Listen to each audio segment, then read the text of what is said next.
iravuga ngo reka ndebe umugore ase n'umugabo. Umugore ntasa n'Imana, yavuze ko azosa n'umugabo, niko Bibiliya zitubwira. Ase n'umugabo, imaze kumurema ngo ase n'umugabo, umugabo aramukunda kandi amwitaho cyane. Satani nayo yari ihari, Satani yari ihari. Izayo makuru yose, umuntu niwe wagiye mu mwanya wa Satani. Murabyumvise? Satani yari marayika mukuru uyobora ikirere, akayobora abamarayika, akayobora indirimbo zose, ngazaga aririmba ijuru ryose rikarangira. Bukeye ngo arazamuka, yishyira hejuru, aravuga ngo uyu munsi ndaba nk'Imana, uyu munsi ndasanga Imana mu byicaro by'Imana, niho nicara. Imana ati nyawe wakwitonze ugaca bugufi, ufite ubwiza kandi ukaba uri mu kirere, kandi ukaba uyoboye ibintu byose, ari bo babihawe n'iki? Satani yamumubwira ngo uyu munsi ntabaye nkawe, iri ikibi. Imana kugitangara kirabira. Bibiliya zitubwira ko uwo munsi habaye intambara mu ijuru, intambara ya Mikayeli. Mikayeli bazadusobanura ko ari we Yesu Kristo. Haba intambara ya Satani mu ijuru. Intambara iravuga imare kuba, Imana ijuru ya Satani hisi iramuta. Imaze kumuta, Satani ngo yamanukanye n'ingabo z'abamarayika biwe. Izo ngabo z'abamarayika bamanukanye nibo badayimoni, nibo batuzonze, bamanukana n'urupfu rwabo, nibo badutera kurwara amaguru, nibo badutera kurwara imigongo, nibo badutera kurwara amenyo, nibo badutera guhuma, nibo badutera kurwara amaboko, nibo baduteza intambara. Wanaturumye abo badayimoni rero bamanukanye n'amarayika, nibo baza bakomandinga bazimu abantu bapfuye. Dayimoni gakomandinga umuzimu w'umuryango, ikavuga ngo mu muryango wanyu baze bicwa na kanseri. Dayimoni kagenda, nicyo gihe muzabona abantu bapfa ngo muri ya nzu yo kwanaka ngibamwo kanseri gusa, ngo bose bazamazwe na kanseri, abandi ngo bamazwe n'ibikiri, abandi ngo bamazwe n'ibituntu. Bene ibyo ngibyo ni dayimoni rero ziba zapanze babazimu bapfuye, zamara kubapanga urugo rwose ugasanga rurimo indwara z'irwica. Murabyumvise? Satani imaze kugera ku isi, Imana itekereza kurema umuntu mu shusho yayo. Imaze gutekereza kurema umuntu mu shusho yayo, ikora iki? Iriyumvira. Umuntu aba mu bitekerezo by'Imana, ntabwo uri mu bitekerezo by'ubutaka, ntabwo uri mu bitekerezo by'isi, wavuye mu bitekerezo by'Imana. Haleluya. Iriyumvira, irakora n'amaboko, ikora housing, yikorera mu butaka. Imaze kwikorera mu butaka, irahumeka umwuka wayo w'ubugingo, umwuka ujya mu nda, umuntu ahinduka ubugingo buzima, nka kurya dushyira icyuma mu muriro cyose kigatukura. Umuntu amaze kuba ubugingo buzima, imuhereza itegeko, iramubwira ngo dore nkuremye mu shusho yanje, kandi ngushize muri Edeni, kandi Edeni ngushizemo wirinde. Ibi byose urabyemerewe kubirya, ariko ntugakore kuri iyi foto. N'urugero, umunsi wayikoze wuzoshe, hariya hazandikwa ngo danger d'amour. Umunsi no kuriya tuba tuyegamiraga ibikuriye umutima wawe, na ntukaze urayegamira iya nani danger, bazabandika ngo danger d'amour, ahandi hatari ya rupfu rurimo. Iramubwira ngo umunsi kiriya giti uhaye ubona wakiriyeho, danger izo bibaye, urupfu ruzoba rukwije. Wanasifiwe. Amen. Haleluya. Urupfu ruzoba rwije. Imaze kubwira umuntu gutyo, umuntu arabyicarana, arabiturana, amabwiriza umugore arayamenya nawe, barayicarana bombi na Adamu barayaturana. Adamu Satani yari yaramubuze, iramushakiramo buri buryo bwose, ariko ngo bukiza kugira ubushuti na madamu, barashudika. Satani imaze kugira ubushuti na madamu na Eva, madamu umugore wa Adamu, nyine nuko mpamvu madamu akamakwa madamu gusa, umugore wa Adamu iramwegera, iramutemberera, iramubwira atari ko wa mwana w'umukobwa, kandi ngo yari umukobwa pe kurenza abakobwa b'iki gihe. Uwiremewe Imana yamukuye mu mugabo, kandi iramurema, iramutunganya, iramugorora, imisaya myiza, aba mwiza rwose. Atese wa mukobwa, aha hantu muba ko ari heza gutya, hasa neza, izi mbuto zose yoga nteremerewe kuzirya, izi mbuto zose mwemerewe kuzirya. Mwana w'umukobwa yari yamuganirije, kandi babaye inshuti. Aramubwira atoya, ibi biti byose niba ko cyaba kiganiro, ibi biti byose Imana yatwemereye kubirya, ariko hari ikintu yatubujije, kuko Satani yari izi ibanga rya Adamu n'Imana, yari kishaka ibanga rya Adamu n'Imana, yararibuze. Wa mudamu, wa mugore arayibwira ngo yaratubwiye ngo umunsi tuzorya kino giti tuzoba turiye urupfu, tuzoba. Sawa. Kumba hano habise urupfu rwanyu. Ati sawa, ndabyumvise. Kama kamwegera, ati yewe, ariko ati igiti bisa n'abantu mwebwe. Imana yatekereje ko muzosa nayo, Imana gutekereza ko muzosa nayo, irakubuza kuza kujya kuri kiriya giti. Irababwira ngo ntimukurye kiriya giti, mu munsi mwakiriye muzoba nk'Imana, muzoba Imana. Wa mugore iryo jambo ryama rimwinjira mu mutima, araripfundikira neza, araribika, ashiramo ingami, ariyamurisha, yibwira gukora iby'Imana yababujije. Arahaguruka, arasoroma za mbuto, arazirya, aherezaho n'umugabo wiwe.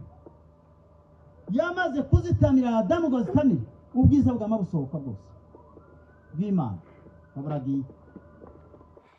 Basanga uko basaga siko bagisa, basanga uko bari bateye siko bateye, uko bari bameze siko bakimeze, barahunga.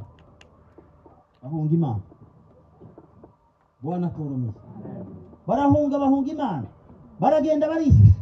Bamaze kwihisha, Imana ngo mu mafu ya munsi yarabasuraga ikabasuzuma ngo bumva ibirindi y'Uwiteka. Kuko Imana yikandagiye isi zinyeganyega. Bumva imirindi y'Uwiteka. Bahuse. Iramuhamagara. Adamu uri hehe? Kuko yamusize itamusanze.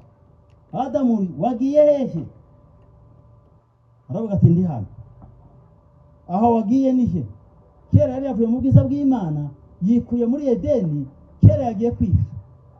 Ndi hano. Sawa. Ninde yakubwiye kuja aho ngaho? Ati nambaye ubusa.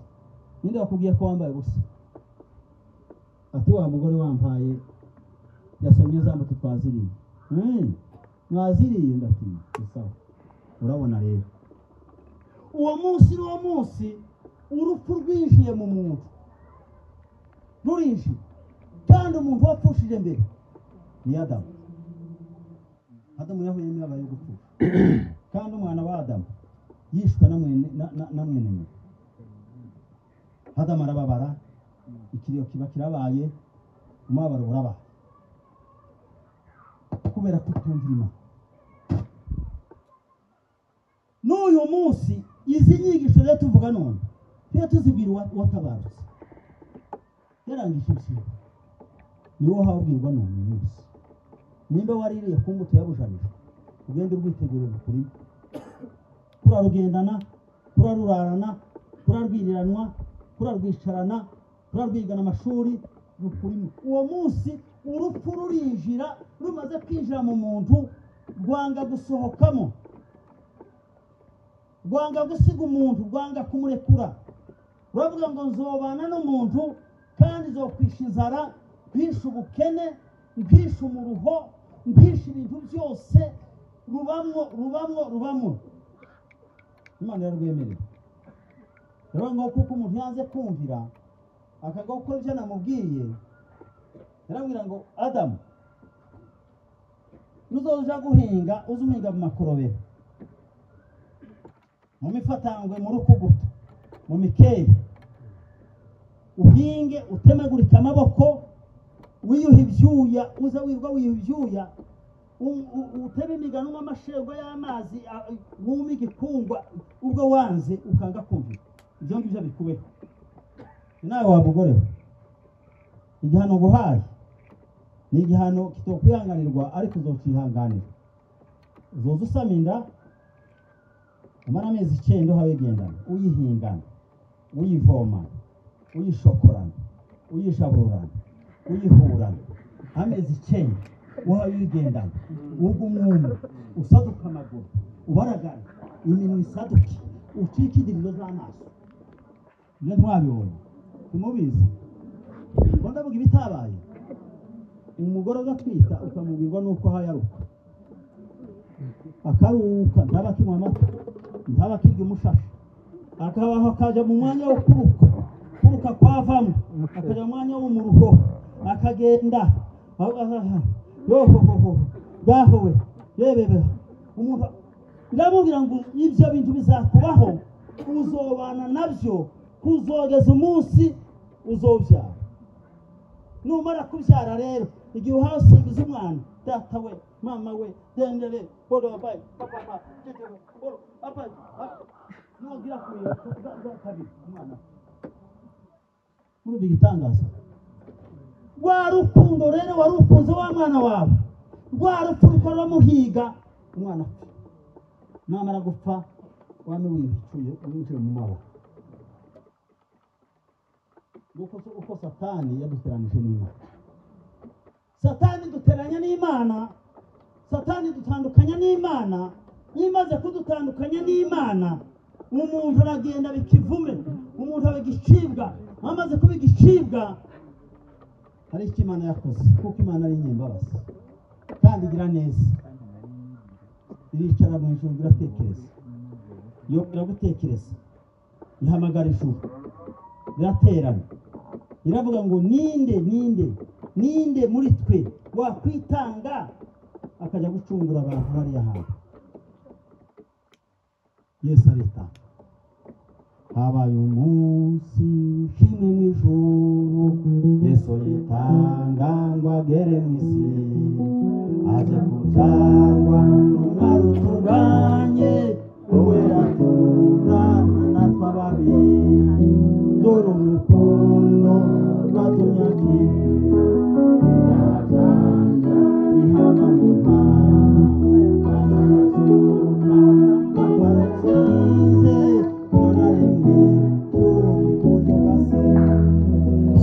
Hallelujah. Amen. Yesu aravuga ngo ndita. Yesu amaze kwemera Imana yamubwira ngo ubwo witanze ugiye guhura n'urupfu. Ugiye guhura n'urupfu. Ndugira ngo no kwitanga gusa gupfa kugenda gusa. Ntuzotanga ifaranga. Ntabwo uzacungurwa n'amagambo. Ikizatuma ucungura uriya muntu nuko ikorera ibyaha byiwe byose. Wamara kuvyikorera biri ku mutwe wawe bakakubamba ku giti cya giti bacumuriye nicyo uzobambwaho. Yamara kugushira ku giti ubusuzugurwe utukwe na bose uvumwe na bose nyamara kukuvuma amaze kukwanga niho uzabona gucungura umuntu. Amen amen.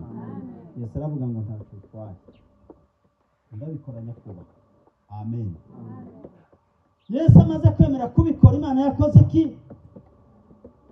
Imana yohereje marayika Gabriel iramwohereza kuri Mariya iramubwira ngo ugende ubwire Mariya kuko mu gihe kiki Mariya agiye gusama inda azobyara umwana w'umuhungu izina ryiwe ni Yesu. Amen amen. Izina ryiwe ni nde? Ni Yesu. Yesu yakwizina mu ijuru. Yesu araza aca muri wa mugore wakoze icyaha akanga kumvira Imana. Niwe yaciyemo aje gutambukana bya byaha byose arabimanuka na Yesu avuka ari umunyacyaha. Mumbere Imana icyubahiro. Amen. Amen. Avuka ari iki? Avuka ari umuntu, avuka ari ibyaha arabyikorera arabigendana arabiturana abibana mu isi. Tangira kubwira abantu ubwami bw'Imana. Tangira kubwira abantu ngo nimwihane. Ubwami bw'Imana buregereje. Nimwihane. Ubwami bw'Imana buri hafi. Nimwihane. Ubwami bw'Imana ngo buburaje. Haleluya. Haleluya. Amen. Yesu amaze kuvuka mu isi abantu baramwanga. Bamwanza akiri uruhinja. Yaraye avutse. Yavukiye mu mazu, yavukiye muri etaji, yavukiye mu kiraro cy'inka. Kandi kiraro yavukiye mu muvure aho inka zirira n'uburyo umuvure ukomeye. Nimwe yaraye kera ngo abatangiye imibabaro yo mu isi. Amen amen. Turi kumwe. Yesu rero niwe waje gukuraho iki iyi ntambara y'urupfu. Imisigiye wacu umenye ko urupfu rwazanywe n'iki? Rwazanywe n'icyaha. Urupfu ruzanywa n'iki? Ruzanywa no kutumva.